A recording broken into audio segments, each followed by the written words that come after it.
Hello बच्चा party. स्वागत है आपका एक बार फिर से अपने इस यूट्यूब चैनल पर। लास्ट क्लास में हम लोगों ने काफी इंपॉर्टेंट चीजों के बारे में डिस्कशन किया था, जिसमें Aufbau principle, Pauli's exclusive principle और किस तरीके से हम लोग जितने भी एलिमेंट्स हैं उनकी इलेक्ट्रॉनिक कॉन्फ़िगरेशन कैसे लिखते हैं, ये हम लोगों ने सीख लिया था। आज की क्लास में हम लोग सबसे पहले कुछ क्वेश्चन सॉल्व करेंगे और क्वेश्चन सॉल्व करने के बाद आज भी मैं आपको कुछ इंपॉर्टेंट चीजों के बारे में बताऊंगा, कुछ एक्सेप्शंस के बारे में बताऊंगा कि ऐसे कौन कौन से एलिमेंट्स हैं जिनके इलेक्ट्रॉनिक कॉन्फ़िगरेशंस में एक्सेप्शंस देखने को मिलते हैं, उन एक्सेप्शंस के रीजन क्या होते हैं, किन किन एलिमेंट्स के इलेक्ट्रॉनिक कॉन्फ़िगरेशन को हम लोगों को याद रखना है, जिरेड क्या होता है, अनजिरेड क्या होता है, नोडल प्लेन क्या होता है, ये सारी चीजों को आज हम लोग कंप्लीट करने जा रहे हैं। ठीक है, सो शुरुआत करते हैं हम लोग पहले कुछ क्वेश्चन से। जो लास्ट क्लास में हम लोगों ने क्वांटम नंबर कंप्लीट किया था, उसके बेसिस पे कुछ क्वेश्चन सॉल्व करेंगे।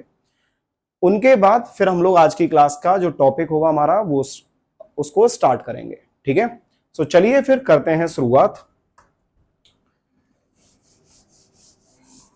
और उम्मीद है आप लोगों को कल की क्लास सबको समझ में आई होगी। ठीक है, बच्चा पार्टी लाइक थोड़े से कम आ रहे हैं यार, है ना, उनको थोड़ा सा बढ़ाओ।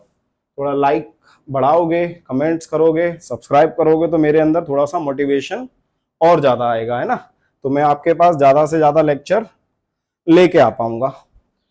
चलिए तो पहले कुछ क्वेश्चन सॉल्व करेंगे। जैसा कि मैंने आपको बोला था कि मोस्टली जो क्वेश्चंस है बेटा क्वांटम नंबर के ऊपर वो आपको देखने को मिलते हैं स्ट्रक्चर ऑफ एटम में, है ना। सो मेरे पास ये फिजिकल की बुक है और फिजिकल की बुक से ही अपन लोग कुछ क्वेश्चन सॉल्व करेंगे। सबसे पहले एक क्वेश्चन है आपके पास और क्वेश्चन ये कह रहा है, सारे क्वेश्चन मैं लिख नहीं रहा हूं क्योंकि मेरे को लिखना पड़ेगा, फिर उसमें और ज्यादा टाइम लगेगा, तो आप सुनते चलिए। पहला क्वेश्चन है मेरे पास, which of the following rules could explain the presence of 3 unpaired electrons in nitrogen atom. अब मैंने जैसे बोला कि नाइट्रोजन एटम है, नाइट्रोजन का एटॉमिक नंबर कितना बोला था, 7। कॉन्फ़िगरेशन कैसे लिखेंगे इसका, 1s2 2s2 2p3, ये कॉन्फ़िगरेशन था। ये हम लोगों ने लास्ट क्लास में सीख लिया है। अब यहां पे यदि मैं बात करूं, यहां पे 1s के अंदर देखेंगे तो ये एक ऑर्बिटल आता था जिसमें एक क्लॉकवाइज और एक एंटी क्लॉकवाइज। 2s के अंदर देखेंगे तो एक ऑर्बिटल फिर से आएगा, एक क्लॉकवाइज एक एंटी क्लॉकवाइज। p के अंदर 3 अनपेयर्ड इलेक्ट्रॉन है, तो एक अनपेयर्ड इलेक्ट्रॉन ये है, एक अनपेयर्ड इलेक्ट्रॉन ये है, एक अनपेयर्ड इलेक्ट्रॉन ये है। तो क्वेश्चन हमसे ये कह रहा है कि which of the following rules could explain the presence of 3 unpaired electrons in nitrogen atom। तो ऑप्शन है अपने पास, पहला है हुंस रूल, दूसरा है अबव प्रिंसिपल, तीसरा है हाइजेनबर्ग अनसर्टेनिटी प्रिंसिपल, ये तो आपने सुना भी नहीं होगा अभी, है ना, और अगला है पॉलीज एक्सक्लूसिव प्रिंसिपल। तो इसका जो आंसर आने वाला है वो कौन सा आएगा बेटा, हुंस रूल। कौन सा रूल आएगा इसका, हुंस रूल। क्यों, क्योंकि हुंस रूल में बेसिकली हमने क्या बोला था कि जो भी मेरे पास एटॉमिक ऑर्बिटल होंगी 1 2 3, तो तीनों में पहले हम लोग क्या करेंगे, एक एक unpaired electron with the same spin fill करेंगे। जैसे ही तीनों में एक एक इलेक्ट्रॉन आ जाएगा उसके बाद में ही पेयरिंग पॉसिबल है। क्लियर है, तो इसका आंसर हो जाएगा कौन सा, हुंस rule, which is A option. चलिए नेक्स्ट क्वेश्चन है अपने पास। तो आप लोग जो क्वेश्चन है वो सुनते रहिए, ठीक है, और पॉज करके आराम से फिर उसको या तो आप लिख लीजिए कहीं पे, फिर उसके बाद में उसको सॉल्व करिए। छोटे मोटे क्वेश्चंस में लिखता रहता हूं। जैसे पहला है मेरे, एक और क्वेश्चन है मेरे पास, Pauli's exclusion, Pauli's exclusion principle states that, Pauli's exclusion principle states that. So basically जो पॉलीज एक्सक्लूजन प्रिंसिपल है ये हमें क्या बताता है। तो पहला ऑप्शन है बेटा, nucleus of an atom contains no negative charge. नहीं, इसने कोई ऐसा न्यूक्लियस के बारे में कोई बात नहीं किया था पॉलीज ने, राइट। पॉलीज ने बेसिकली हम लोगों को क्या बताया था, पॉलीज ने बताया था कि जो हमारे पास 4 क्वांटम नंबर होते हैं उन चारों के चारों क्वांटम नंबर की वैल्यू किसी भी पर्टिकुलर एटम के अंदर उनके 2 इलेक्ट्रॉन्स के लिए कभी भी सेम नहीं हो सकती, ये पॉलीज ने हमको बताया था। तो दूसरा ऑप्शन है इसका, electrons move in circular orbit around the nucleus, ये भी ऑप्शन नहीं हो सकता। तीसरा है electrons occupy orbitals of lowest energy, ये बेसिकली किसने बताया था, अफबाउ ने, कि जिसका एनर्जी कम होगा उसमें इलेक्ट्रॉन पहले जाएगा, जिसका एनर्जी ज्यादा होगा उसमें इलेक्ट्रॉन बाद में जाएगा। लास्ट ऑप्शन है all the four quantum numbers of two electrons in an atom can not be equal, so this must be the answer of this question. तो इसका आंसर आएगा दिल्ली, डी आंसर आ जाएगा इसका। ठीक है, अगला क्वेश्चन है बेटा, अगला क्वेश्चन है for which of the following sets of quantum number an electron will have the highest energy. तो बेसिकली हमें क्या निकालना है, हाईएस्ट एनर्जी निकालनी है कि किसकी सबसे ज्यादा हाईएस्ट, किसकी सबसे ज्यादा एनर्जी होगी। अब इसमें ऑप्शंस हैं, पहला ये हम सब लोग सॉल्व करेंगे है ना, एन हो गया, एल है, एम है और एस है, इस तरफ लिख दिया मैंने और इधर भी मैंने क्या लिख दिया, N L M S. So this is principal quantum number, this is azimuthal, this is magnetic and this is spin. So A option कह रहा है 3 2 1 माइनस हाफ, सी ऑप्शन कह रहा है 4 1 माइनस 1 और प्लस हाफ। इधर से बेटा आपका बी ऑप्शन कह रहा है 4 3 माइनस 1 ये प्लस हाफ, और आपका डी ऑप्शन कह रहा है 5 0 0 माइनस 1/2। चलिए अब ये चेक करते हैं अपन लोग कि किसकी एनर्जी ज्यादा है। सबसे पहले ए ऑप्शन देखो, ए ऑप्शन में एन की वैल्यू कितनी दे रखी है, 3, तो एन की वैल्यू 3 है तो मैं यहां पे लिख रहा हूं है ना, 3 लिख दिया मैंने। ये एल की वैल्यू 2 है तो हमको पता था कि एल का वैल्यू 0 किसके लिए था, एस, 1 किसके लिए था, पी, और 2 के लिए क्या आ जाएगा, डी, मतलब ये कौन सा होगा, 3D आ जाएगा। क्लियर है सबको, ये 3D है और 3D में एक कोई भी ऑर्बिटल ले लो और उसके अंदर एक इलेक्ट्रॉन प्रेजेंट है, तो यहां पर 3D 1 लिख देते हैं। क्लियर है, नेक्स्ट अगला क्या दे रखा है 4 3, तो यहां पे क्या लिख सकते हैं अपन लोग, ये ए ऑप्शन लिख देता हूं, ये बी ऑप्शन है। ध्यान से सुनना, 4 लिखा हुआ है तो 4 तो मेरे पास क्या बता दिया उसने, ऑर्बिट के बारे में बता दिया, ये ऑर्बिट हो गया। अच्छा 3 क्या था, ये सबशेल है, तो सबशेल कौन सी है, तो 3 लिखा हुआ है तो यहां पे क्या आ जाएगा बेटा, एफ आ जाएगा, इस जगह पे 4f हो जाएगा। 4f के अंदर कोई भी एक ऑर्बिटल है जिसके अंदर एक इलेक्ट्रॉन प्रेजेंट है, तो यहां पे भी 4f 1 लिख देते हैं। अगला आता है सी ऑप्शन, सी ऑप्शन क्या कह रहा है, ये 4 है, ये 4 है, 1 वैल्यू है तो ये कौन सा हो जाएगा, 4p हो जाएगा। कौन सा हो जाएगा, ये 4p हो जाएगा। क्लियर है, यहां पे क्या आ रहा है बेटा, ये डी ऑप्शन है, और डी ऑप्शन कौन सा है मेरे पास, ये आ जाएगा 5 और ये कौन सा है, एस, तो ये हो जाएगा 5s। या तो सिंपली n प्लस एल चेक कर लो, जो मैंने आपको बताया था कौन सा है, n प्लस एल रूल के हिसाब से। तो इसका जो n प्लस एल देखोगे तो कितना आएगा, 3 प्लस 2 5, इसका कितना आएगा 4 प्लस 1 5, इसका कितना आएगा 5, और 4 और 3 कितना आएगा 7, तो आंसर हो जाएगा ये। तो मैंने आपको ये क्यों बताए थे कि किस तरीके से हम लोग जो क्वांटम नंबर है उनकी हेल्प से ये बता सकते हैं कि किस जगह पे इलेक्ट्रॉन प्रेजेंट है। तो ये 3D 1 था, ये 4f1, ये 4p के अंदर इलेक्ट्रॉन है, ये 5s के अंदर है। यदि एनर्जी निकालनी थी तो अपन लोग डायरेक्ट भी कर सकते हैं, n प्लस एल जस्ट जोड़ दो, जिसका वैल्यू ज्यादा होगा आंसर भी वही होगा। तो आंसर कौन सा आ जाएगा इसका, बॉम्बे। ठीक, चलिए आगे बढ़ते हैं।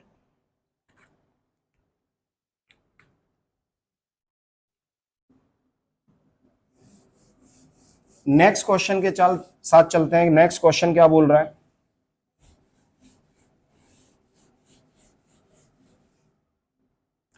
तो बेटा नेक्स्ट क्वेश्चन है आपका, maximum number of electrons in a subshell is given by, maximum number of electrons in a subshell is given by. So question है हमारे पास कि कौन सा फॉर्मूला है जिसकी हेल्प से हम लोग मैक्सिमम नंबर ऑफ इलेक्ट्रॉन्स बता सकते हैं किसके अंदर, इन ए सबशेल।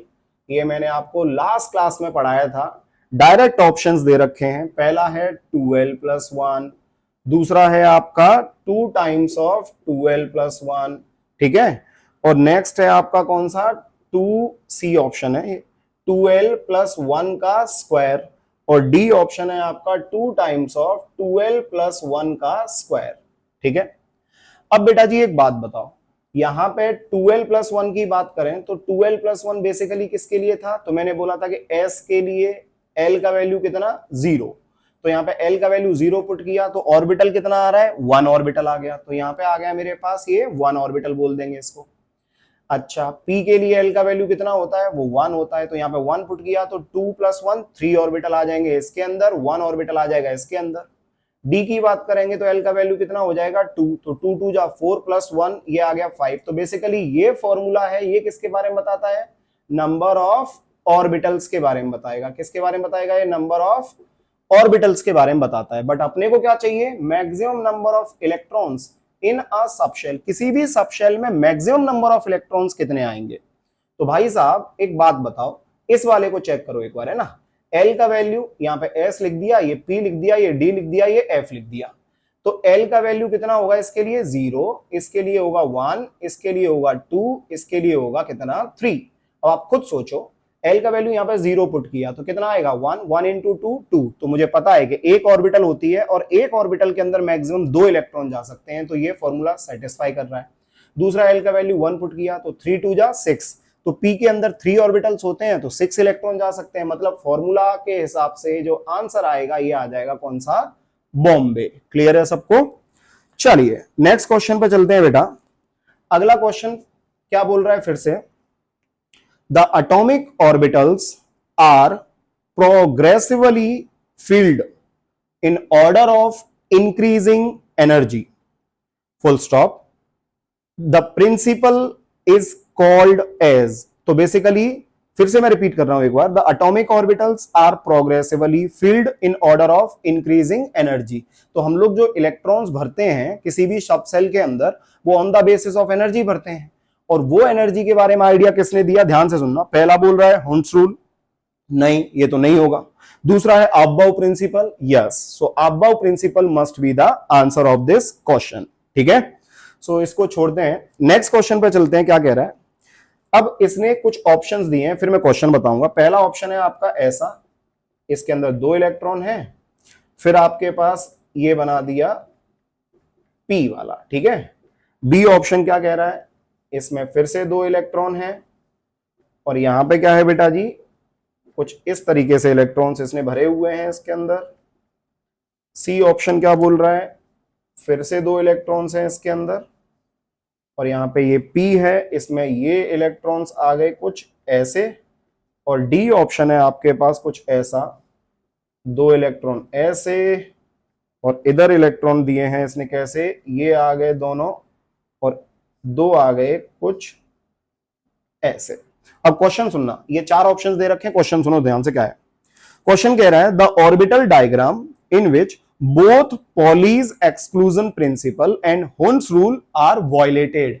मतलब इन चारों ऑप्शंस में हमको ये बताना है कि जो पॉलीज एक्सक्लूसिव प्रिंसिपल था वो और हुंस रूल था वो, ये दोनों के दोनों क्या होने चाहिए, फेल्ड होने चाहिए। बेसिकली ये नहीं लगा सकते हम लोग, इन्होंने जो बोला था वो नहीं लगना चाहिए। ऐसा कौन सा ऑप्शन है जिसमें ये दोनों के दोनों लॉ नहीं लगेंगे, एप्लीकेबल नहीं है, वॉयलेट कर रहे हैं। तो पहला ऑप्शन देखो, पॉली के हिसाब से क्या था, हम लोगों ने क्या बोला था, पॉली के हिसाब से एक ऑर्बिटल के अंदर 2 इलेक्ट्रॉन सेम स्पिन के नहीं हो सकते, क्योंकि यदि सेम स्पिन के कर दिए तो क्या होगा, चारों के चारों क्वांटम नंबर की वैल्यू सेम हो जाएगी। तो पहला चेक करो, क्या पहले में पॉली सही है, बिल्कुल सही है। हुंस सही है, बिल्कुल सही है, तो पहले में तो कोई दिक्कत नहीं है, एकदम सही है। दूसरा वाला देखो, क्या पॉली सही है, बिल्कुल सही है। क्या हुंस सही है, बिल्कुल सही है। भाई साहब पहले एक एक अनपेयर्ड इलेक्ट्रॉन डाला होगा, फिर उसके बाद में पेयरिंग करा दी, तो क्या दिक्कत है, एकदम सही है। अगला देखो, पॉली सही है, तो पॉली तो सही है, क्यों, क्योंकि सबके सब अनपेयर्ड है। पॉली को इससे मतलब नहीं है कि तुमने यहाँ पे भरा कि नहीं भरा, लेकिन हाँ हुंस को इससे मतलब है कि भाई साहब आप लोग पेयरिंग नहीं कर सकते हो जब तक आप सब जगह पे एक एक इलेक्ट्रॉन नहीं डाल सकते हो। तो इसके अंदर पॉली तो सही बोल रहा है, लेकिन हुंस एप्लीकेबल नहीं है। बट हमें कौन सा देखना है जिसमें दोनों एप्लीकेबल नहीं है। तो लास्ट ऑप्शन देखो, इसके अंदर पॉली सही है, तो बेटा पॉली गलत हो गया। कैसे गलत हो गया, देखो यहां पे इस ऑर्बिटल को जब तुम देखोगे तो इसके अंदर जो स्पिन है वो दोनों की स्पिन कैसी है, सेम है। तो भाई साहब पॉली गलत हो गया। क्या हुंस सही है, हुंस भी गलत है। क्यों गलत है, क्योंकि इसने बोला था कि जब तक एक एक इलेक्ट्रॉन नहीं डाल दोगे तब तक तुम पेयरिंग नहीं करा सकते, लेकिन तुमने तो पेयरिंग करा दी। तो इसका आंसर आ जाएगा दिल्ली। आंसर क्या आ जाएगा इसका, दिल्ली। क्लियर है सब लोगों को। तो इस तरीके से क्वेश्चंस आएंगे, काफी इजी क्वेश्चंस बनते हैं इसके ऊपर, काफी इजी क्वेश्चंस बनते हैं। नेक्स्ट क्वेश्चन देखो, नेक्स्ट क्वेश्चन कह रहा है कि which of the following element is represented by the electronic configuration. दी गई कॉन्फ़िगरेशन के हिसाब से आपको यह बताना है कि कौन सा एलिमेंट होगा, ठीक है। और इसने कॉन्फ़िगरेशन कुछ ऐसे दी है, ध्यान से देखना है ना। यहां पे 2 इलेक्ट्रॉन दिए हैं कुछ ऐसे, यहां पे लिख दिया है 1s, फिर उसके बाद में इसने एक और ऑर्बिटल यहां पे बना दिया, इसमें भी ऐसे बना दिया, यहां पे लिख दिया क्या 2s, फिर इसने क्या बना दिया कुछ इस तरीके से बना दिया 1 2, यहां पे 1 2 3 4 5 6, ये कौन सा हो गया है, ये हो गया 2p, ये हो गया 2p। अब पहला ऑप्शन क्या है, नाइट्रोजन, दूसरा ऑप्शन क्या है बेटा जी, फ्लोरीन, और तीसरा ऑप्शन क्या आ रहा है आपका, ऑक्सीजन, और चौथा ऑप्शन आ रहा है आपका नियॉन। अब आप खुद सोचो, टोटल इलेक्ट्रॉन कितने काउंट करो जल्दी से फटाफट, 2 4 और 6 इसमें, तो टोटल हो गए 10। एटॉमिक नंबर नाइट्रोजन का कितना होता है 7, तो इसके पास तो 7 इलेक्ट्रॉन है, तो ये तो नहीं हो सकता, ठीक। फ्लोरीन का कितना इलेक्ट्रॉनिक एटॉमिक नंबर होता है 9, तो इसके पास ये भी नहीं हो सकता। ऑक्सीजन का एटॉमिक नंबर कितना है 8, तो भाई साहब ये भी नहीं हो सकता। टोटल इलेक्ट्रॉन कितने चाहिए 10, तो नियॉन के पास टोटल इलेक्ट्रॉन या एटॉमिक नंबर कितना होता है 10 होता है, तो आंसर इसका आ जाएगा दिल्ली। क्लियर है सब लोगों को। चलिए सो मैं इसको मिटाता हूं, फिर हम लोग थोड़े से और क्वेश्चन करते हैं।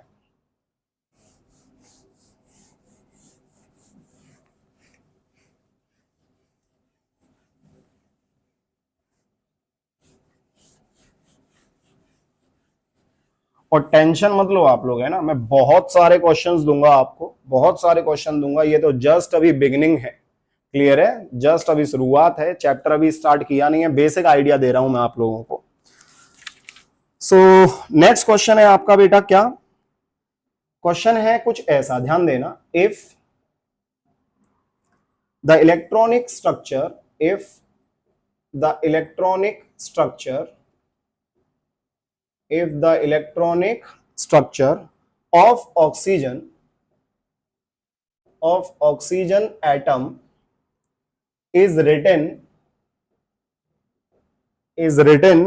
as, कैसे लिखा हुआ है 1s2, 2s2, साथ में इसने यहां पे एक सबशेल बनाया है, ये लिख दिया यहां पे 2p, 2 इलेक्ट्रॉन ऐसे और 2 इलेक्ट्रॉन ऐसे, ठीक है। अब बोला है it would violate, it would violate, ये किस चीज को वॉयलेट कर रहा है, option number A HUNDS, Hund's rule, दूसरा है Pauli's exclusion principle, Pauli's exclusion principle, ठीक है। तीसरा ऑप्शन जो है बेटा, थर्ड ऑप्शन जो है, ये है आपका बोथ, बोथ लिख देता हूं, both A and B, and D option है आपका none of these, none of these. अब बेटा बताने की जरूरत नहीं है, आप लोगों को पता होगा कि भाई साहब यहां पे इसके अंदर तो कोई इलेक्ट्रॉन है ही नहीं, तो तुमने पेयरिंग भी करा दी, तो पॉलीज को तो कोई प्रॉब्लम नहीं है इससे, पॉलीज को इससे कोई प्रॉब्लम नहीं है, पॉलीज को बस ये चाहिए कि एक ऑर्बिटल के अंदर दोनों सेम स्पिन के नहीं होने चाहिए, तो इसको तो कोई दिक्कत नहीं है। बट इसको दिक्कत है, हुंड्स को दिक्कत है भाई साहब, क्यों दिक्कत है, क्योंकि जब तक तुम एक एक इलेक्ट्रॉन नहीं डाल दोगे तो पेयरिंग करा कैसे दिया, तुम्हारी हिम्मत कैसे हुई, बात समझ में आ रही कि नहीं आ रही। तो यहां पे जो वॉयलेट कर रहा है रूल वो कौन सा होगा, हुंड्स रूल हो जाएगा, तो इसका आंसर आ जाएगा ए, ठीक है। नेक्स्ट क्वेश्चन है बेटा, नेक्स्ट क्वेश्चन है, एक कॉन्फ़िगरेशन दे रखी है D6 कॉन्फ़िगरेशन, एक कॉन्फ़िगरेशन दी है कौन सी, D6 configuration will result, D6 configuration will result in total spin of, in total spin of। अब बेटा यहां पे ए ऑप्शन दिया है कितना 3/2, बी ऑप्शन कितना दिया है 1/2, सी ऑप्शन कितना दिया है 2, और डी ऑप्शन कितना दिया है 1। अब आपको क्या निकालना है, यहां पे D6 कॉन्फ़िगरेशन है आपके पास, तो सबसे पहले एक काम करते हैं, डी बना लेते हैं ना, ये आ गया 1 2 3, ये 5, D6 है तो 6 इलेक्ट्रॉन भरने हैं, तो कैसे भरेंगे 1 2 3 4 5, और ये हो गया 6। तो इसने बोला कि D6 configuration will result in total spin off. अब बेटा सुनो ध्यान से, मैंने क्या पढ़ाया था आपको कल कि यदि क्लॉकवाइज होगा तो स्पिन कितना आएगा, +1/2, और एंटी क्लॉकवाइज आया तो स्पिन कितना आएगा, -1/2। अब पहले वाले में तो 2 इलेक्ट्रॉन है, एक क्लॉकवाइज है एक एंटी क्लॉकवाइज है, तो भाई साहब इसका तो कैंसिल आउट हो जाएगा, क्लियर है। लेकिन ये क्लॉकवाइज क्लॉकवाइज क्लॉकवाइज क्लॉकवाइज, तो इसका हाफ इसका हाफ इसका हाफ इसका हाफ, तो हाफ इंटू कितना है 4, तो कितना हो जाएगा ये 2, तो आंसर आ जाएगा 2। क्लियर है सब लोगों को, समझ में आया। एक लास्ट क्वेश्चन और देखते हैं बस, क्वेश्चन तो काफी सारे हैं, क्वेश्चन तो काफी सारे हैं, एक लास्ट क्वेश्चन और इसमें देखते हैं, फिर हम लोग आगे बढ़ेंगे। मिटा रहा हूं बेटा है ना इन सबको। एक क्वांटम नंबर के ऊपर एक क्वेश्चन और लेते हैं, फिर देखेंगे आगे। सो क्वेश्चन क्या कह रहा है बेटा, क्वेश्चन है विच of the following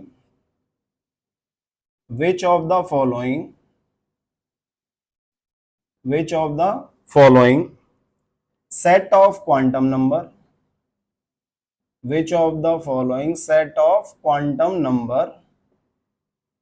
is impossible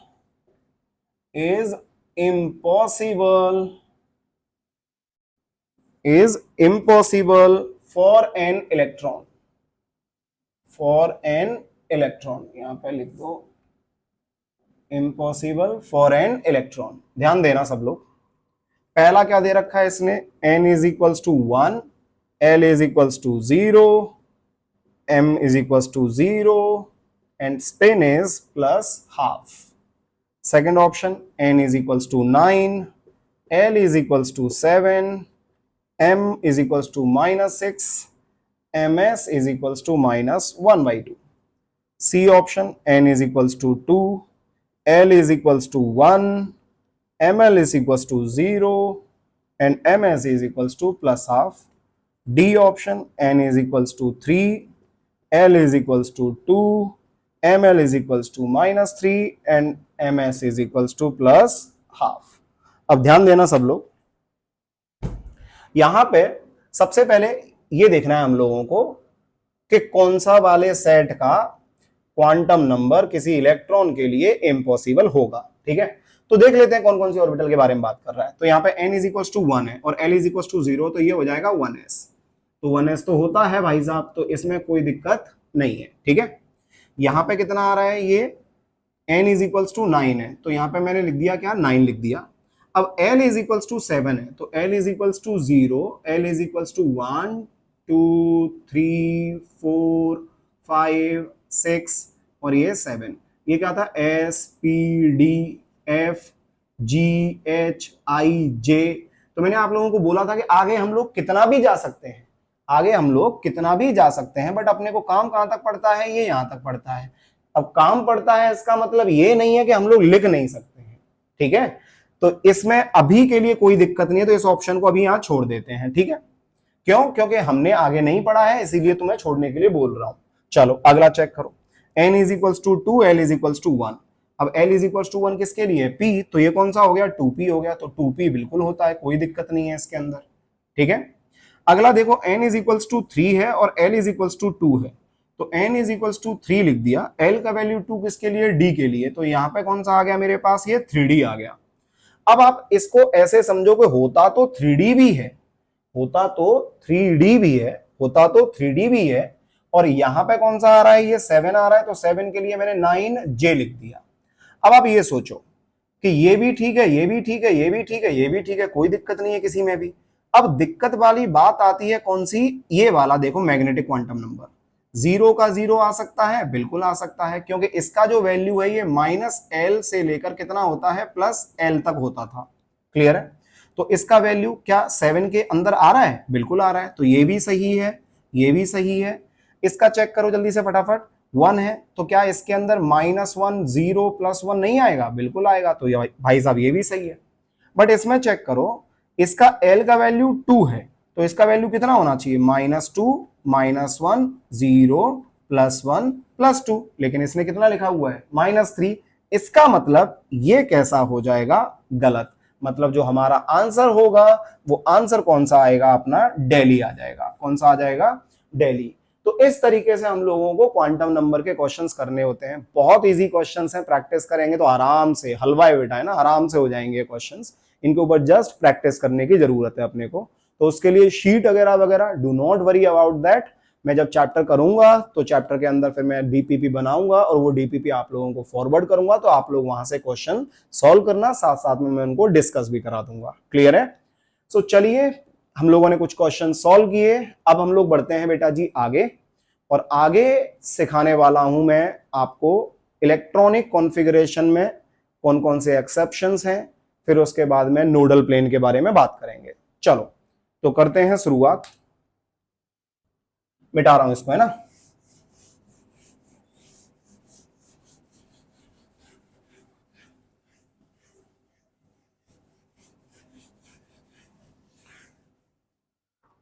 सबसे पहले बेटा मैंने क्या किया, एक एग्जाम्पल लिया, और एग्जाम्पल लिया किसका मैंने, एग्जाम्पल लिया कार्बन का। ठीक है, कार्बन का एटॉमिक नंबर 6 है। कॉन्फ़िगरेशन कैसे लिखूंगा, ये लिख दिया मैंने 1s2, ये लिख दिया मैंने 2s2, और ये लिख दिया मैंने 2p2। क्लियर है बेटा? ये जो मैंने लिखा हुआ है यहाँ पे, जस्ट इसी को मैं रिप्रेजेंट कर रहा हूं, ध्यान देना। इसको मैंने 1s2 यहाँ पे लिख दिया। इसके अंदर कितने इलेक्ट्रॉन जाएंगे 2s2 में, अरे फिर से 2 इलेक्ट्रॉन जाएंगे। और 2p के अंदर देखेंगे तो कितने इलेक्ट्रॉन है इसके अंदर, एक ये आ गया, एक ये आ गया, तो ये हो गया कितना, 2p2। क्लियर है? अभी क्या है बेटा, इस वाली स्टेट को हम लोग क्या बोलेंगे कि ये कार्बन का कौन सा स्टेट है, ये ग्राउंड स्टेट है। कौन सा स्टेट बोलते हैं अपन लोग इसको, ये ग्राउंड स्टेट बोलते हैं। जो नॉर्मल कॉन्फ़िगरेशन लिख दिया ये ग्राउंड स्टेट है। अब आपको दिख रहा है कि यहां पे ये कैसा है, ये जगह खाली है। यहां पे आपको दिख रहा है कि ये जगह कैसी है, खाली है।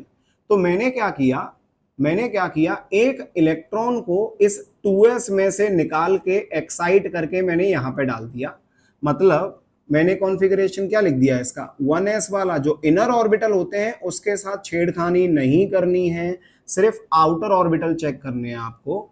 तो 2s के अंदर से मैंने क्या किया, एक इलेक्ट्रॉन निकाल दिया, और इस साइड में यहाँ पे मैंने इसको एक्साइट करा के ये इलेक्ट्रॉन डाल दिया यहाँ पे। तो कॉन्फ़िगरेशन क्या हो जाएगी इसकी, 2p3। तो बेटा ये जो इलेक्ट्रॉन तुमने एक्साइट कराया है इसको हम लोग क्या बोलेंगे, एक्साइटेड स्टेट।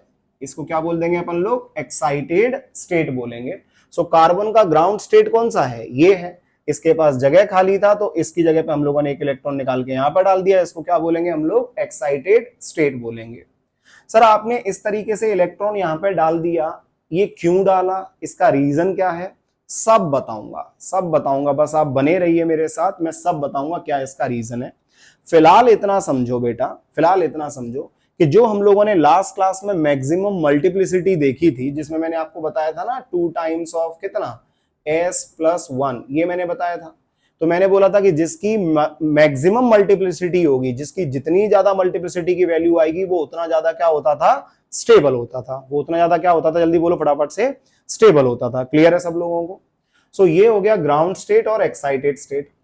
अब मैं तुमसे बात करूं क्या, अब कुछ एग्जाम्पल लेते हैं अपन लोग। जैसे मान लो मैंने एग्जाम्पल लिया कौन सा, वेनेडियम है ना, वेनेडियम, या फिर स्कैंडियम ले लो। पहले स्कैंडियम का मैंने एग्जाम्पल लिया बेटा, इसका एटॉमिक नंबर होता है 21।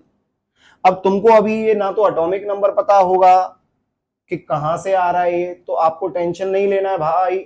मैं बार बार बोल रहा हूं, आप टेंशन मत लो, बस आप समझते चलो क्या समझा रहा हूं। ये सब चीजें अभी आने वाली हैं आगे। ठीक है, मैं आपको बताऊंगा कि एटॉमिक नंबर कैसे याद रखना है और किसका क्या एटॉमिक नंबर होता है, ये भी आप ऐसे बता दोगे चुटकियों में।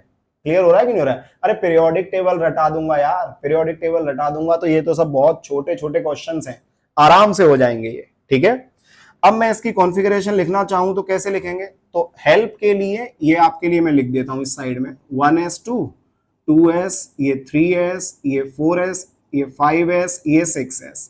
तो अभी के लिए तुम लोग ऐसे लिख लिया करो, ये आपको थोड़ा सा हेल्प करेगा, है ना, लिखने में।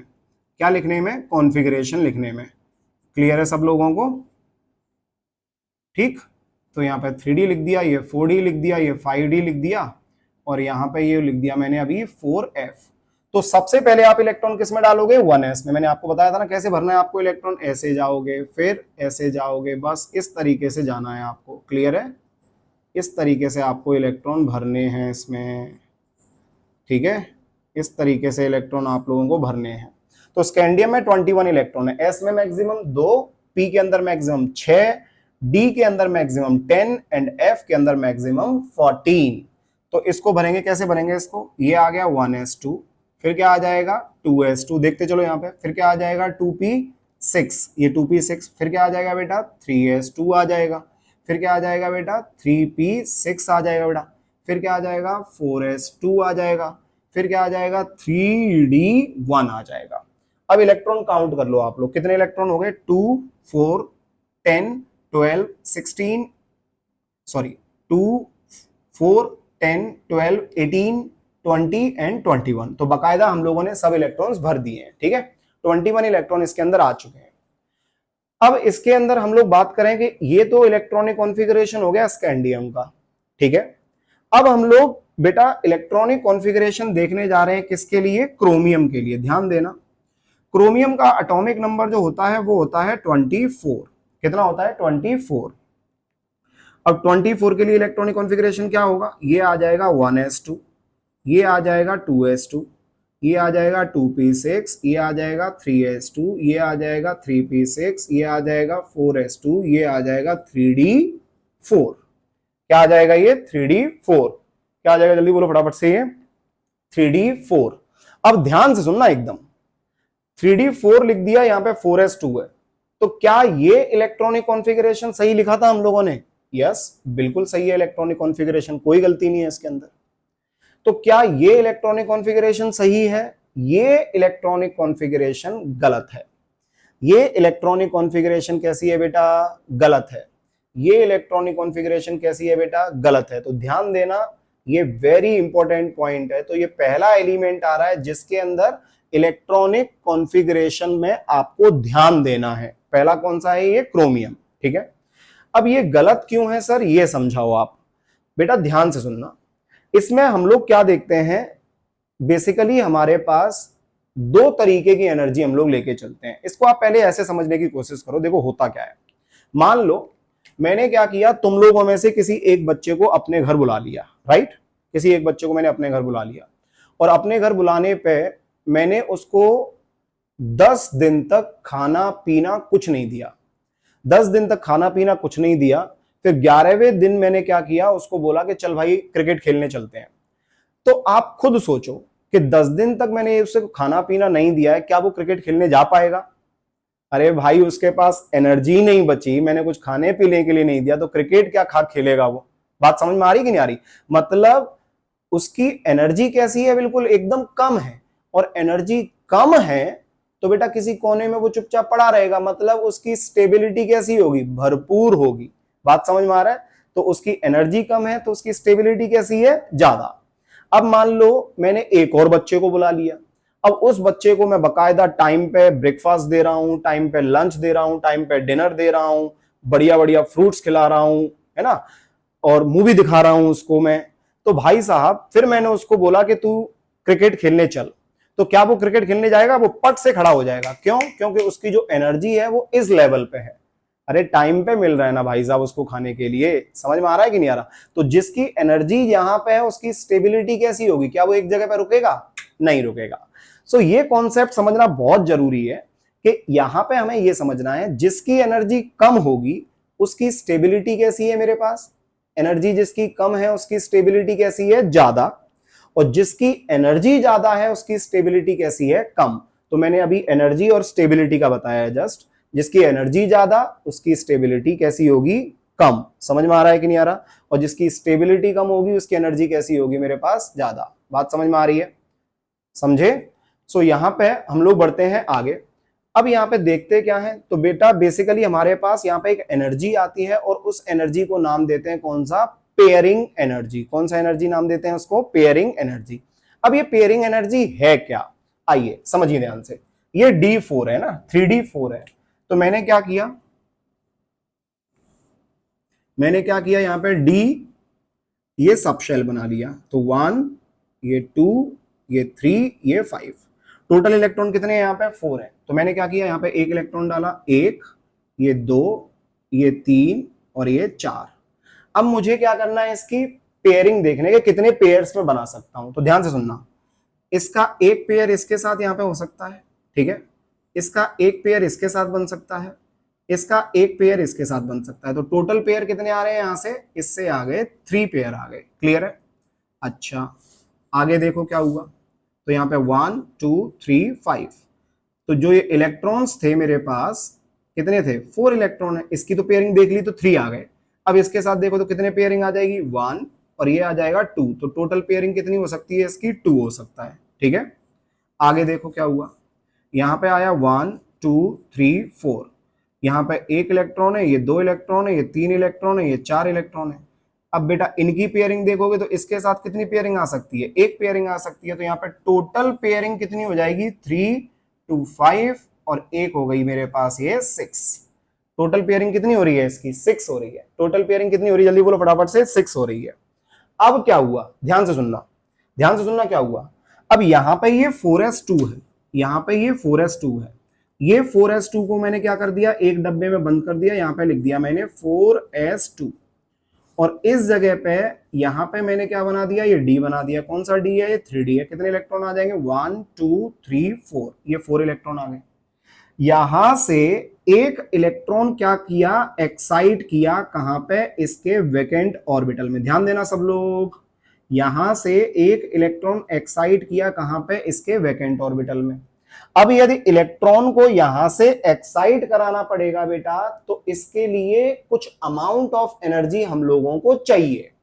इसके लिए कुछ अमाउंट ऑफ एनर्जी हम लोगों को चाहिए और उस एनर्जी को बोला जाता है कौन सा एनर्जी?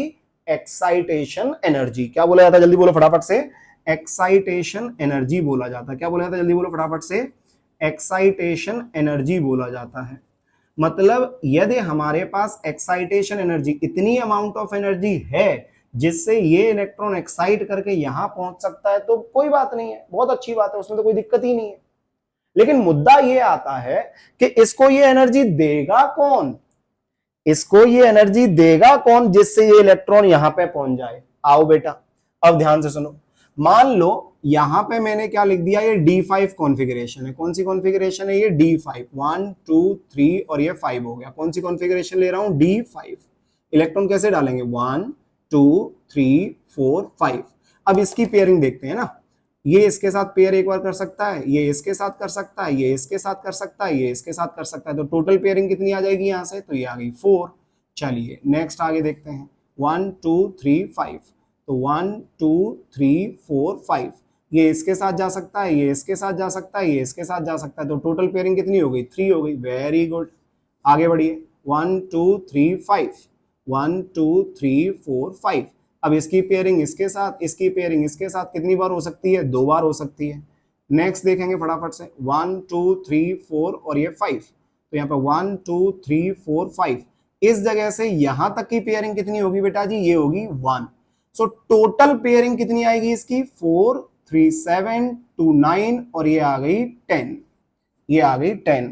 अब ध्यान से सुनना, यदि ये D4 कॉन्फ़िगरेशन होता तो टोटल पेयरिंग एनर्जी कितनी आती? 6। टोटल पेयरिंग एनर्जी कितनी आ रही है? यहां पे 6 आ रही है, 6 आ रही है। लेकिन यदि ये D5 हो गया तो यहां पे पेयरिंग एनर्जी कितनी आ रही है? टोटल 10। तो बेटा जहां पे पेयरिंग एनर्जी ज्यादा है, जहां पे पेयरिंग एनर्जी बेसिकली ज्यादा है, किससे? एक्साइटेशन एनर्जी से। किससे? एक्साइटेशन एनर्जी से। तो मैंने आपको बोला था ना कि ये एक्साइटेशन एनर्जी कौन देगा? तो ये एक्साइटेशन एनर्जी बेसिकली जो रिक्वायर्ड है इस इलेक्ट्रॉन को यहां से यहां पहुंचाने पे, वो हमको दिया जा रहा है किसके द्वारा? इस पेयरिंग एनर्जी के द्वारा। इस पेयरिंग एनर्जी के द्वारा। यदि पेयरिंग एनर्जी की वैल्यू कम होती एक्साइटेशन एनर्जी से, तो ये इलेक्ट्रॉन यहां पे एक्साइट कर ही नहीं पाता। लेकिन D5 के अंदर जैसे ही ये इलेक्ट्रॉन यहां से उठ के कहां चला गया? यहां चला गया बेटा, यहां चला गया। तो यहां पे पेयरिंग एनर्जी कैसी आ रही है मेरे पास? ज्यादा, कंपैरिजन टू किससे? Excitation energy. ऊपर से जब मैंने 4s और 3d को देखा तो इनके बीच में जो एनर्जी गैप है वो कैसा है? कम है। एनर्जी गैप कैसा है? कम है।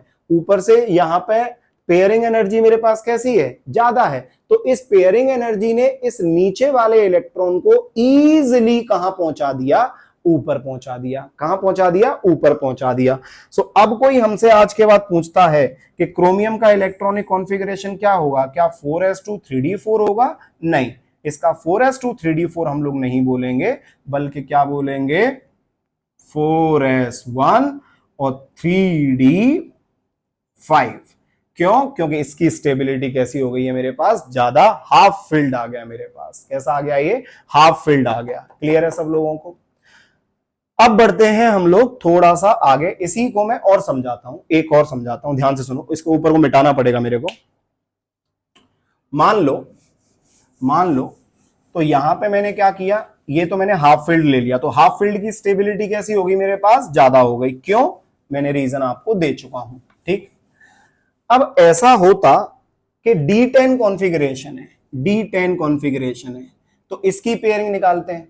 तो पेयरिंग बेसिकली हम लोग निकालते हैं बेटा किससे, सेम स्पिन से। किससे निकालते हैं, जल्दी बोलो फटाफट से, सेम स्पिन। तो यहाँ पे सेम स्पिन कितने लोगों की थी, ये तो 1 2 3 4 5, कितने लोगों की थी ये सेम स्पिन, 5 लोग, 5 इलेक्ट्रॉन्स थे जिनकी स्पिन कैसी थी मेरे पास, सेम थी। तो टोटल क्या आया वैल्यू मेरे पास, ये 10 आ रहा है। कितना आ रहा है वैल्यू, जल्दी बोलो फटाफट से, 10 आ रहा है। तो यहाँ पे फॉर्मूला लेते हैं अपन लोग, n-1 डिवाइडेड बाई 2। क्या निकालेंगे, n-1 डिवाइडेड बाई 2, जहां से हम ये कैलकुलेट कर सकते हैं कि पेयरिंग एनर्जी कितनी आ रही है टोटल। क्लियर है?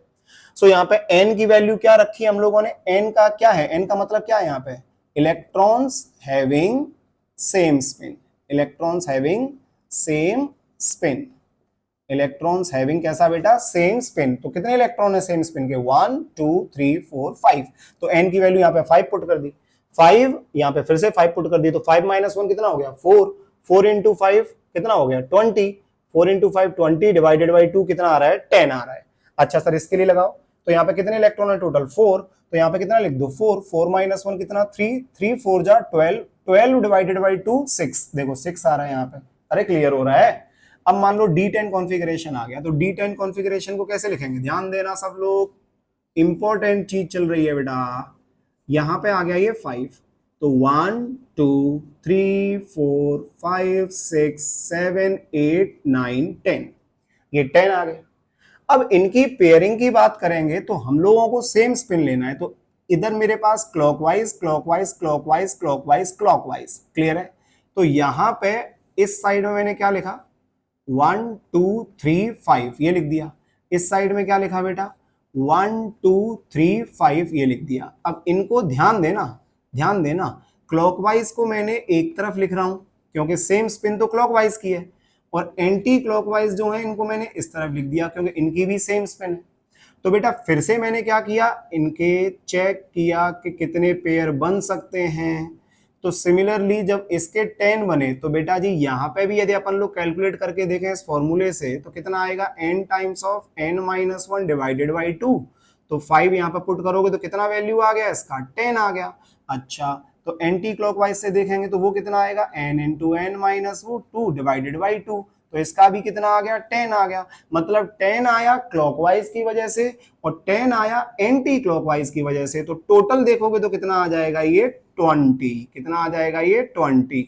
तो क्या भाई साहब इससे ज्यादा है कि कम है, ज्यादा। मतलब यहां से क्या चमका, यहां से ये चमका कि जो हाफ फिल्ड होगा, हाफ फिल्ड जो होगा उससे ज्यादा स्टेबिलिटी किसकी होती है, फुली फिल्ड की, है ना। तो half filled is less stable किससे, fully filled orbital. Half filled is more stable, half filled is less stable than किससे, fully filled orbital। समझ में आया? ये हो गया किसका ऑर्डर, स्टेबिलिटी का। तो आज के बाद कोई हमसे पूछता है कि हाफ फील्ड ज्यादा स्टेबल होगा या फुली फील्ड, तो हम लोग क्या बोलेंगे, फुली फील्ड की स्टेबिलिटी कैसी होगी, ज्यादा होगी। तो इसका मतलब यहां से क्या समझने को मिलता है, ये साइड वाला मैं मिटा रहा हूं, है ना, ये साइड वाला मैं मिटा रहा हूं। आज के बाद कोई हमसे पूछता है, आज के बाद कोई हमसे पूछता है कि P3 ज्यादा स्टेबल होगा कि P6 ज्यादा स्टेबल होगा, तो बेटा जी P6 की स्टेबिलिटी ज्यादा होगी। क्यों? अरे फुली फिल्ड है ना भाई साहब। अच्छा D5 ज्यादा स्टेबल है या D10 ज्यादा स्टेबल है? अरे बेटा D10 की स्टेबिलिटी ज्यादा होगी। क्यों? अरे फिर से फुली फिल्ड आ गया। नेक्स्ट, किसी ने बोला कि F7 की स्टेबिलिटी ज्यादा है कि F14 की स्टेबिलिटी ज्यादा है? तो ऑब्वियसली F14 की स्टेबिलिटी कैसी होगी? ज्यादा होगी। क्लियर है सब लोगों को? सो यहाँ पे जो इलेक्ट्रॉन एक्साइट कर रहा है, ये क्यों कर रहा है? क्योंकि यहाँ पे एक्साइटेशन एनर्जी की वैल्यू जितनी रिक्वायर्ड होनी चाहिए उससे ज्यादा अपने पास पेयरिंग एनर्जी आ रही है। तो जो पेयरिंग एनर्जी मेरे पास थी वही बेसिकली उसी ने क्या किया, इस इलेक्ट्रॉन को यहां से एक्साइट करके यहां पे लेके आया और इसको क्या बना दिया? हाफ फील्ड बना दिया। और हाफ फील्ड की पेयरिंग एनर्जी ज्यादा है, उसकी स्टेबिलिटी कैसी है? मेरे पास ज्यादा है। तो क्रोमियम को कभी भी 4s1 3d5 sorry 4s2 3d4 नहीं लिखेंगे, उसको हमेशा क्या लिखेंगे बेटा? 4s1 3d5। उम्मीद है समझ में आ गया होगा। ठीक है, अब बढ़ते हैं हम लोग आगे, दूसरा एग्जांपल लेते हैं। दूसरा एग्जांपल लेता हूं मैं ना, मिटा रहा हूं बच्चा पार्टी। जिनको नोट डाउन करना है पॉज करिए और नोट डाउन करिए। चलो लिखो जब तक थोड़ा बहुत।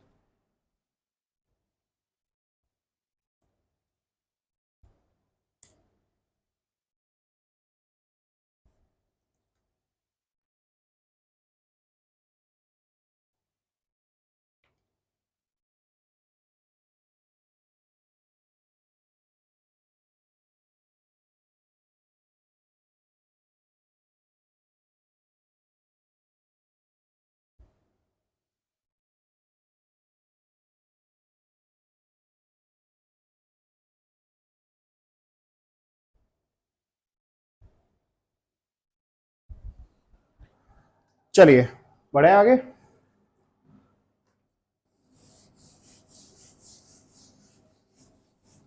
ये सब अभी बेसिक चल रहा है बच्चा पार्टी, है ना, सब बेसिक चल रहा है, बस समझते चलो। लेकिन जो बेसिक है, बेसिक बेसिक कह कह के मैं आपको कॉन्सेप्ट भी सिखाता चल रहा हूँ, राइट? तो ध्यान देते चलना। यदि कोई चीज समझ में नहीं आती है तो फिर दोबारा से लेक्चर को रिपीट करिए, देखिए, समझिए। और फिर भी नहीं समझ में आती है तो भाई साहब अपना एक कीमती कमेंट छोड़ दीजिए, बाकी हम देख लेंगे कैसे समझाना है। ठीक है, चलिए। सो नेक्स्ट बढ़ते हैं अपन लोग किसके साथ। किसी ने बोला कि चलो जिंक का लिखो। तो जिंक का एटॉमिक नंबर 30 होता है। कॉन्फ़िगरेशन कैसे लिखेंगे? 1s2 2s2 2p6 3s2 3p6 4s2 3d10। Electron count करो, 2 2 4 6, कितना हो जाएगा? 10 12 18 20 30। क्या ये सही है? यस। तो ये हो गया फुली फिल्ड। कैसा हो गया ये? Fully filled. तो ये एकदम सही है। तो क्रोमियम के लिए पहला एक्सेप्शन देखा था हम लोगों ने। दूसरा एक्सेप्शन किसके लिए देख रहे हैं बेटा? कॉपर। कॉपर का एटॉमिक नंबर कितना है? 29। अब ध्यान से सुनना, यहां पे configuration 1s2 2s2 2p6 3s2 3p6 4s2 3d9 होना चाहिए, होना चाहिए। लेकिन लेकिन अभी आपको मैंने बताया, अभी आपको मैंने बताया कि यहां पे कितना है? ये 3d9 है। यहां पे कितना है? ये 3d9 है। तो 3d9 की जो पेयरिंग एनर्जी है वो कैसी है? कम है, कंपैरिजन टू किससे? 3d10। तो 3d10 की पेयरिंग एनर्जी कैसी है? ज्यादा है। यदि ज्यादा एनर्जी होगी तो वो इजिली इस इलेक्ट्रॉन को एक्साइट करके यहां पे पहुंचा देगा, वो इजिली इस इलेक्ट्रॉन को एक्साइट करके यहां पे पहुंचा देगा। तो बेटा जी उसकी स्टेबिलिटी क्या हो जाएगी? बढ़ जाएगी। तो यहां पे जो कॉन्फ़िगरेशन आएगा वो क्या आएगा? 4s1 और ये हो जाएगा 3d10। So this is the second exception, this is the second exception. ठीक है, क्रोमियम देख लिया, कॉपर देख लिया। अब सिमिलरली मैं जब आपको पीरियोडिक टेबल सिखाऊंगा, उस पीरियोडिक टेबल के अंदर इनके नीचे और भी एलिमेंट प्रेजेंट होते हैं। क्रोमियम के नीचे मोलिब्डेट आ जाएगा, है ना, एमओ आ जाएगा, एयू आ जाएगा, एजी आ जाएगा। ये सब लोगों के लिए एक्सेप्शन आते हैं किसके अंदर? इलेक्ट्रॉनिक कॉन्फ़िगरेशन के अंदर। तो मैं सब के बारे में बताने वाला हूं। एक मोस्ट इंपॉर्टेंट और है जिसका नाम है पैलेडियम। क्या नाम है बेटा? Palladium, PD. एटॉमिक नंबर कितना है इसका? 46। एटॉमिक नंबर कितना है इसका? 46। सर जी अब 46 कैसे भरेंगे? कुछ नहीं है, मैंने बोला ना आपको, फिर दोबारा से ऐसे लिख लो, एक जगह पे लिख लिया करो एक पेपर में ना। धीरे धीरे धीरे धीरे आपको आदत लग जाएगी, फिर इसको लिखने की जरूरत भी नहीं पड़ेगी। यहाँ पे क्या लिख दिया? 2p, ये लिख दिया 3p, ये लिख दिया 4p, ये लिख दिया 5p।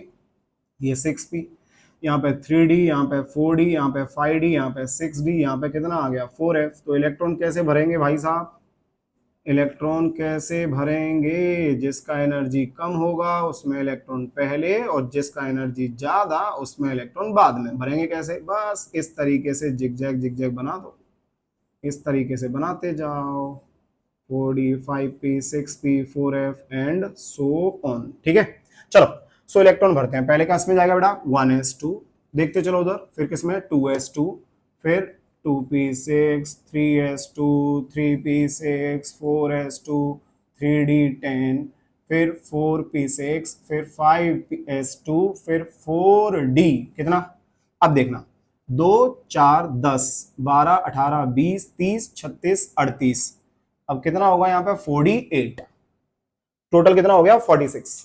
अब ध्यान देना, क्या इसकी इलेक्ट्रॉनिक कॉन्फ़िगरेशन ऐसी लिखी होनी चाहिए, यस, बट अगेन ये भी गलत है, ये भी गलत है। तो इसकी इलेक्ट्रॉनिक कॉन्फ़िगरेशन क्या होती है बेटा जी, याद रखना है, सिर्फ पूरे पीरियोडिक टेबल में, पूरे पीरियोडिक टेबल में सिर्फ यही एक ऐसा बंदा है, यही एक ऐसा बंदा है जिसके दोनों इलेक्ट्रॉन शिफ्ट करते हैं। मतलब ये 5s के अंदर कितना हो जाएगा 0 और 4d के अंदर कितना आ जाएगा बेटा जी 10। ऐसा कोई दूसरा एलिमेंट नहीं होता, ऐसा कोई दूसरा एलिमेंट नहीं है। तो आप इसको याद रखिए, कौन सा, पैलेडियम, जिसमें 5s में कितना आता है 0 और 4d में कितना आता है बेटा जी आपका 10। क्लियर है। सो ये कुछ आपके एक्सेप्शंस हैं जिनके अंदर इलेक्ट्रॉनिक कॉन्फ़िगरेशन क्या करती है, चेंज हो जाती है। इसके अंदर n+l की वैल्यू काम में नहीं आती है। क्लियर है सब लोगों को। सो ये हम लोगों ने कुछ एग्जांपल्स देखे इलेक्ट्रॉनिक कॉन्फ़िगरेशन, और हम लोग देखेंगे धीरे धीरे और एलिमेंट्स के बारे में लिखेंगे तो आपको और आइडिया आएगा जब हम लोग चैप्टर स्टार्ट करेंगे। ठीक है, अब इसमें हम लोग बढ़ते हैं थोड़ा सा आगे, और थोड़ा सा आगे देखते हैं बेटा किसके लिए, कटाइन की बात करते हैं। किसकी बात करते हैं अपन लोग, कटाइन। कटाइन क्या होता है बेटा, तो किसी भी स्पीसीज के ऊपर यदि पॉजिटिव चार्ज आ जाए, है ना, किसी के ऊपर कैसा चार्ज आ जाए, पॉजिटिव चार्ज आ जाएगा, तो उसको क्या बोलेंगे, कटाइन बोलेंगे। और इतना याद रखो कि जो कटाइन बनता है हमेशा वो लॉस ऑफ इलेक्ट्रॉन से बनता है। किससे बनेगा, वो लॉस ऑफ इलेक्ट्रॉन से बनेगा। जैसे एग्जांपल लेता हूं, मेरे पास कौन है, सोडियम। सोडियम का एटॉमिक नंबर कितना होता है 11, कॉन्फ़िगरेशन 1s2 2s2 2p6 कितना हो गया 10, और यहां पे आ गया 3s1 आ गया। अब यदि मुझे ये बोला गया है कि Na प्लस बनाना है, Na प्लस बनाना है, तो भाई साहब यहाँ पे कितना प्लस है, एक प्लस है, तो एक इलेक्ट्रॉन तुम्हें निकालना पड़ेगा। अब कान खोल के सुनना ध्यान से, जब भी इलेक्ट्रॉन निकालोगे तो हमेशा आउटर मोस्ट शेल से निकलता है। कहां से निकलता है, हमेशा आउटर मोस्ट शेल से। मान लो ये क्या है, न्यूक्लियस है, इधर ये क्या आ गए, ऑर्बिट्स आ गए। तो भाई जो सबसे बाहर वाला होगा, सबसे बाहर वाला जो होगा हमेशा उसी में से इलेक्ट्रॉन निकलेगा। तो आप खुद सोचो सबसे बाहर कौन है, ये 3 है, तो 3s का क्या हो जाएगा, एक इलेक्ट्रॉन तुमने निकाल दिया, तो यहाँ पे क्या लिख देंगे 3s0। क्या लिख देंगे यहाँ पे 3s0। कब, अभी तो 1 रहने दो, सोडियम के लिए कितना रहने दो, अभी 1 रहने दो। तो Na प्लस की कॉन्फ़िगरेशन क्या लिखोगे, 1s2 2s2 2p6, 3s के अंदर कितना बचा, अब 0। क्यों, अरे तुमने इलेक्ट्रॉन निकाल दिया तो पॉजिटिव चार्ज आ गया। समझ में आया। एक और एग्जांपल समझ लो, एक और एग्जांपल समझ लो ध्यान से। मैंने क्या किया, इसको मिटा रहा हूं, है ना। एक और एग्जांपल समझ लो। एग्जांपल लिया मैंने किसका, एल्यूमिनियम का। एल्यूमिनियम का एटॉमिक नंबर 13 होता है। क्या लिखोगे, 1s2 2s2 2p6 3s2 और 3p कितना 3 4 10 12, एक सेकेंड है ना, 4 यहाँ पे कितना आ जाएगा 6 और 4 10 12, और ये आ जाएगा मेरे पास 1। कितना आ जाएगा, ये 1। क्लियर है। अब एल्यूमिनियम में हम लोगों ने बात किया तो इलेक्ट्रॉन कहां से निकलेगा, आउटर मोस्ट शेल से। आउटर मोस्ट शेल कौन सा है, एक तो 3s है और एक कौन सा है 3p है। क्लियर है। तो यहां पे बेटा जी ये 3s के अंदर 2 इलेक्ट्रॉन प्रेजेंट हैं, और 3p के अंदर कितने इलेक्ट्रॉन प्रेजेंट है, एक इलेक्ट्रॉन प्रेजेंट है, एक इलेक्ट्रॉन प्रेजेंट है। तो इसमें से कितने इलेक्ट्रॉन निकाल सकते हैं, मान लो हम लोगों ने क्या किया, Al प्लस लगा दिया है ना, तो Al प्लस लगा दिया तो पहले इलेक्ट्रॉन कहां से निकलेगा, ये 3p से निकल जाएगा। तो इसका कॉन्फ़िगरेशन क्या हो गया, 1s2 2s2 2p6 3s2 3p0। अरे एक पॉजिटिव आ रहा है तो एक इलेक्ट्रॉन निकला। अच्छा सर Al प्लस 2 बनाएंगे तो, अरे तो 1s2 2s2 2p6 3s1 बचेगा, बस 3s1 बचेगा और 3p अभी भी कितना है, अरे जीरो ही होगा। तो इस पे Al प्लस 2 आ गया, मतलब दो इलेक्ट्रॉन निकाल दिए।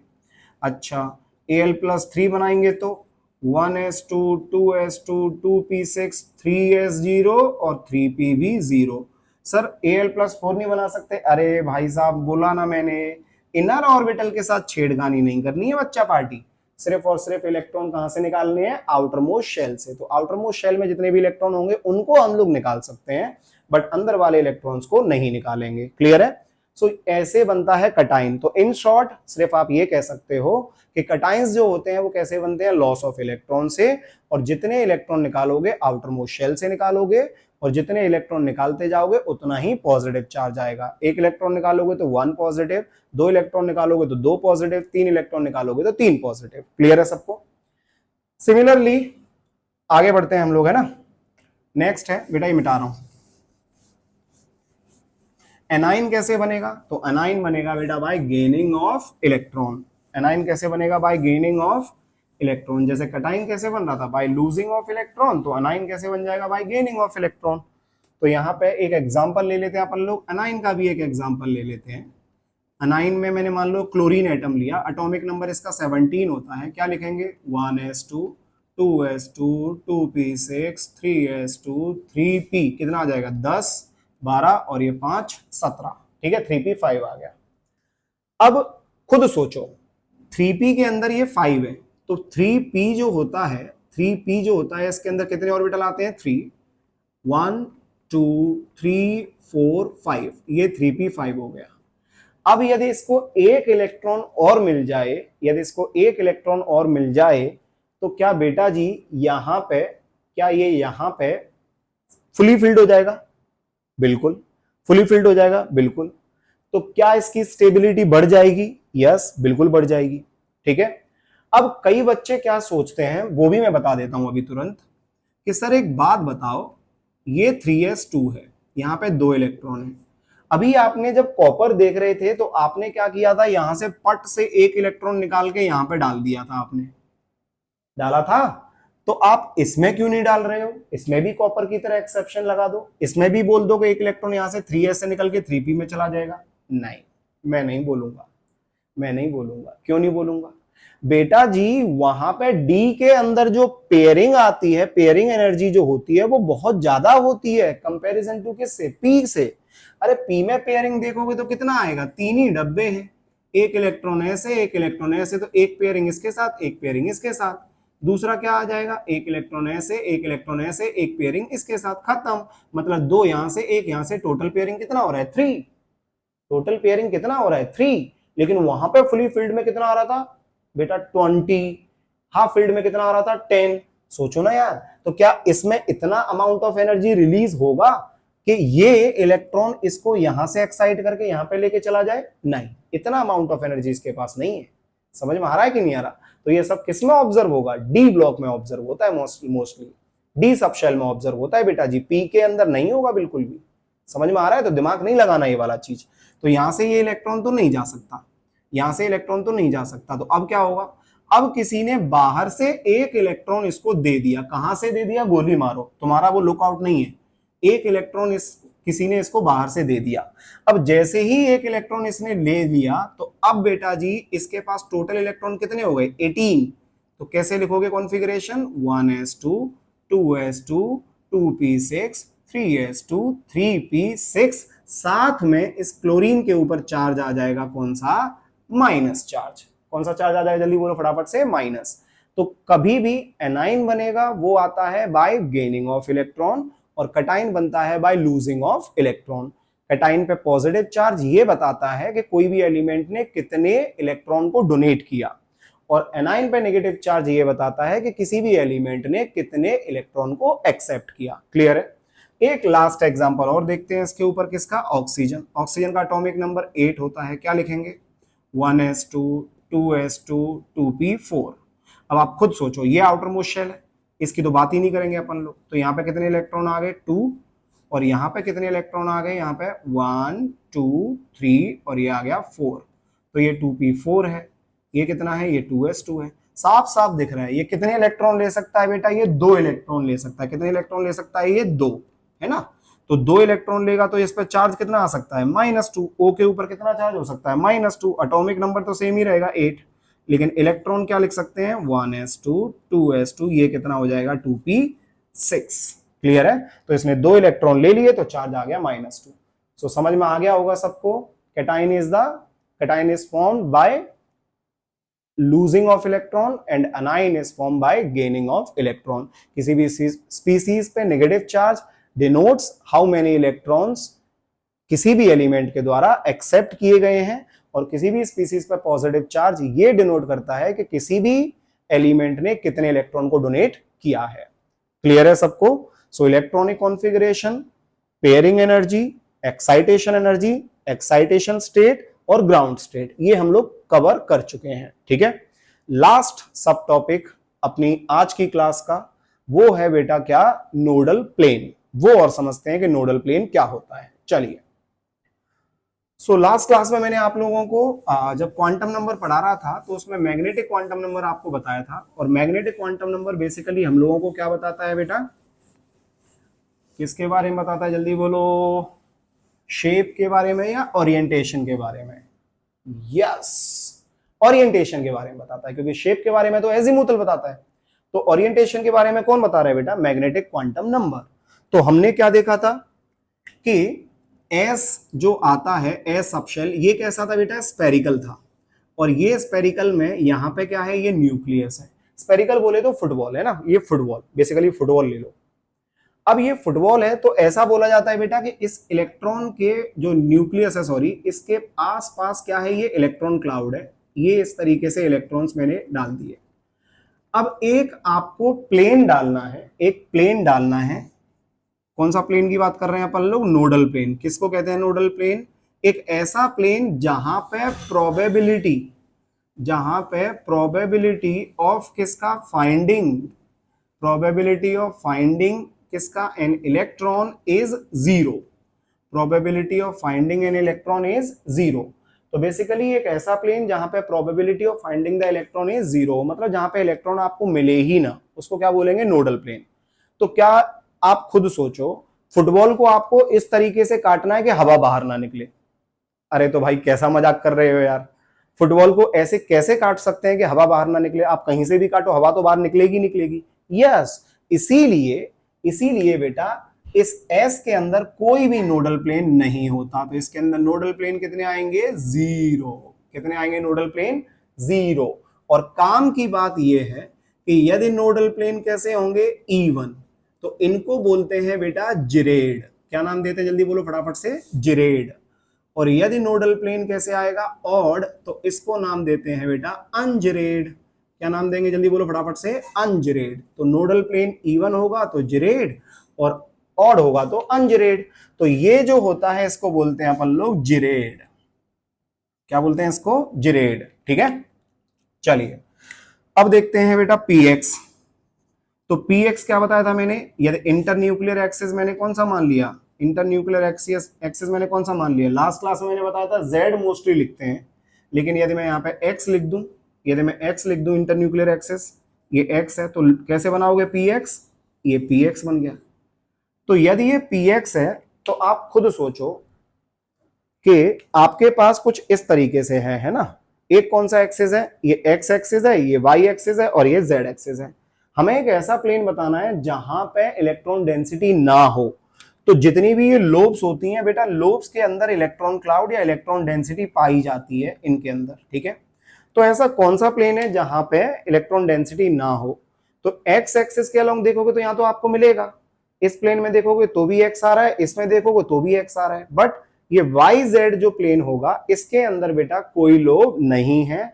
मतलब इसके अंदर नोडल प्लेन की बात करोगे तो कितना आ जाएगा मेरे पास, 1। नोडल प्लेन कितना आ जाएगा, 1। और वो भी किस प्लेन में आएगा, वाई जेड।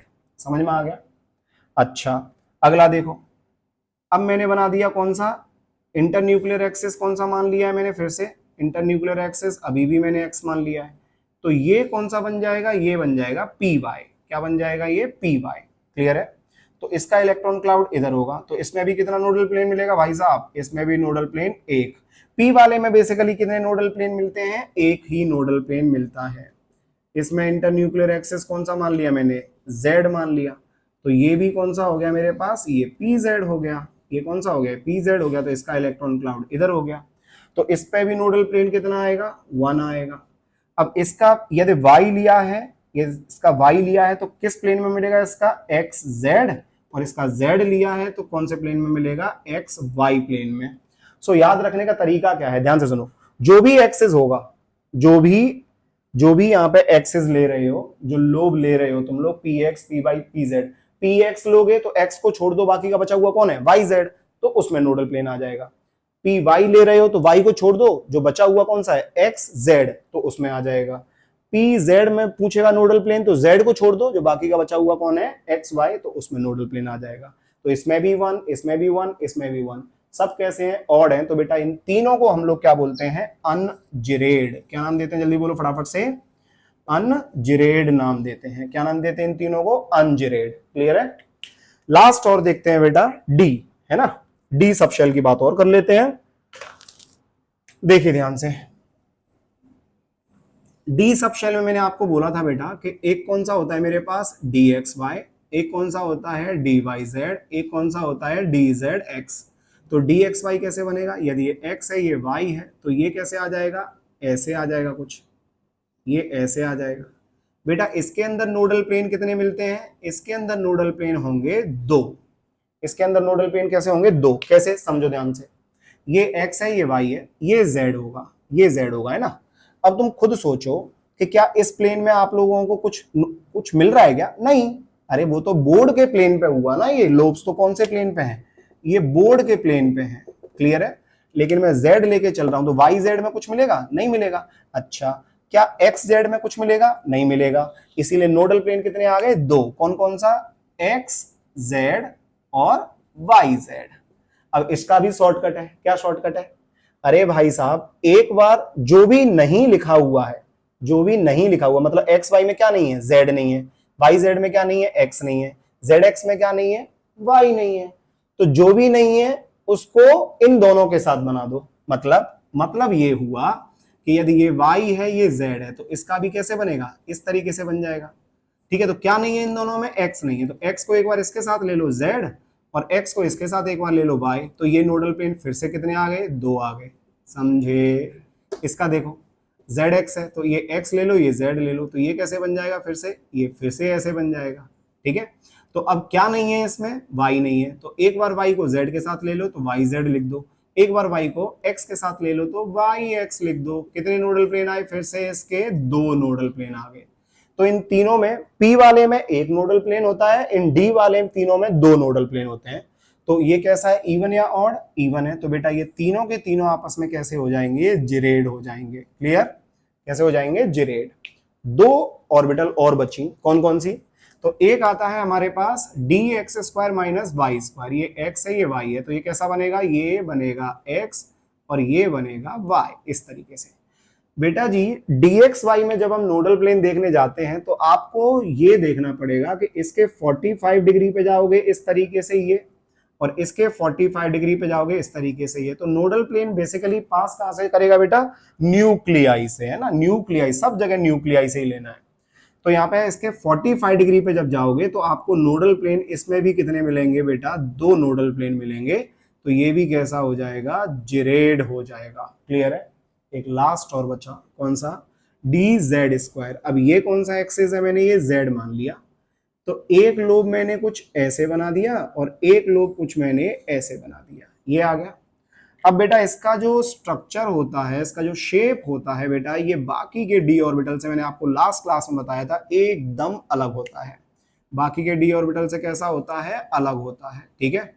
तो ये ऐसे आ गया। साथ में इसके क्या होता है बेटा जी, ये रिंग होती है, साथ में इसके क्या होती है, एक ये रिंग होती है इस तरीके से, है ना। पीछे से ऐसे दिखा देता हूं इसको, ये ऐसे है और ये ऐसे है, ये रिंग है, ये रिंग है। क्लियर है। अब ये देखा जाता है कि ये रिंग को आप कैसे भी करो, कैसे भी काटो भाई साहब, इसमें इलेक्ट्रॉन क्लाउड मेरे को मिल रहा है, कैसे भी काटो तो हर जगह पे इलेक्ट्रॉन डेंसिटी आपको मिलेगी मिलेगी। मतलब इसके नोडल प्लेन तो कोई नहीं होगा। तो इसमें नोडल प्लेन कितना आता है बेटा? 0। नोडल प्लेन dz² में कितना आएगा? जल्दी बोलो फटाफट से, 0। लेकिन ये समझने की चीज है, ध्यान से सुनना, ये समझने की चीज है कि जब मैंने इसको आगे एक्सटेंड किया कुछ इस तरीके से, है ना, इसको मैंने एक्सटेंड किया कुछ इस तरीके से, इसको एक्सटेंड किया कुछ इस तरीके से, तो साफ साफ दिख रहा है आप लोगों को, साफ साफ दिख रहा है कि यहाँ पे एक कोन जैसा बन रहा है ना। यहाँ पे क्या बन रहा है बेटा? एक कोन जैसा बन रहा है। ये इसको बेटा बोलते हैं अपन लोग नोडल कोन। क्या बोलते हैं इसको? जल्दी बोलो फटाफट से, नोडल कोन। क्या बोलते हैं? जल्दी बोलो फटाफट से, नोडल कोन। तो इसमें नोडल कोन कितने बनते हैं? 2। नोडल कोन कितने बनते हैं? 2। नोडल प्लेन कितने हैं? 0। लेकिन नोडल कोन कितने हैं? 2। क्लियर है सब लोगों को? सो ये बाकी सब लोगों से कैसा है? डिफरेंट है। और भी इनके बारे में हम लोग चर्चा करेंगे बट चैप्टर में आगे, ठीक है? अभी जस्ट आइडिया लेते चलो थोड़ा बहुत। सो आज की क्लास बेटा हम लोग यहीं पे खत्म करते हैं। उम्मीद है आप सब लोगों को ये क्लास समझ में आई होगी।